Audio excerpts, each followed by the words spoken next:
Then I heard what seemed to be the voice of a great multitude, like the roar of many waters and the sound of mighty peals of thunder, crying out, Hallelujah!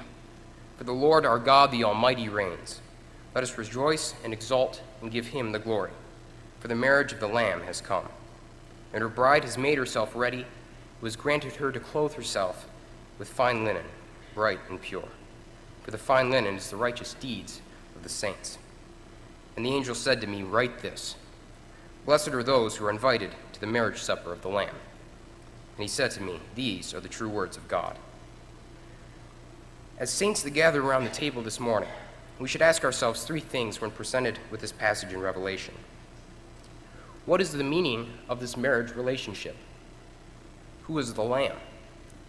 And what does this supper in heaven mean to the Lord's Supper today? First, the marriage relationship. As with all of Revelation, we can never take things like this marriage relationship literally. Revelation always refers backwards to symbols so that we can understand what is to come. And in this case, it refers to Ephesians chapter 5. It says this, Husbands, love your wives as Christ loved the church and gave himself up for her, that he might sanctify her, having cleansed her by the washing of the water with the word, so that he might present the church to himself in splendor, without any spot or wrinkle or any such thing, that she might be holy and without blemish. Here, the relationship of the husband and wife is set as an allegory to Christ and his church. The love of the husband is set at the focal point of this marriage, while Christ's love for us becomes the focal point of our redemption.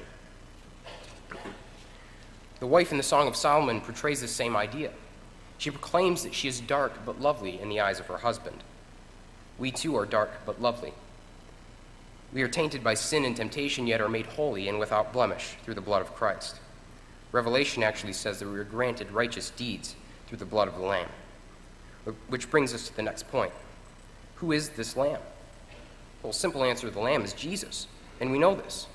Ever since we were in Bible Hour, we learned that Jesus was sent by the Father to be the sacrifice for sin.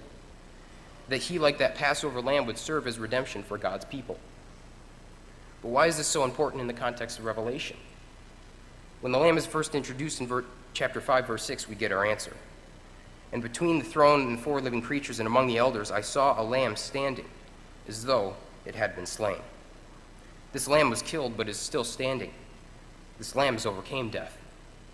So as we're reading about the lamb at the wedding feast, it's not simply Jesus, but it is the Christ that has conquered the wages of sin.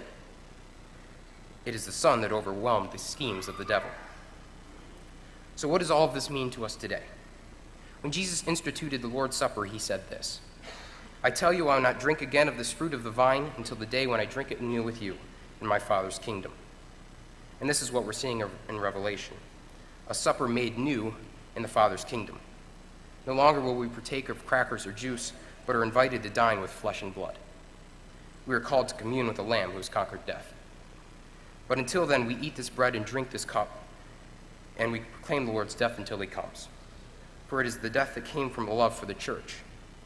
It is the death that clothes us in white, and it is why we eagerly await the day of the Lord's coming.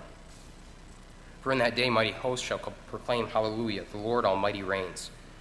And there we shall worship the King and cast our crowns before the throne. And we will commune with the husband, because we've been made lovely. Let's pray.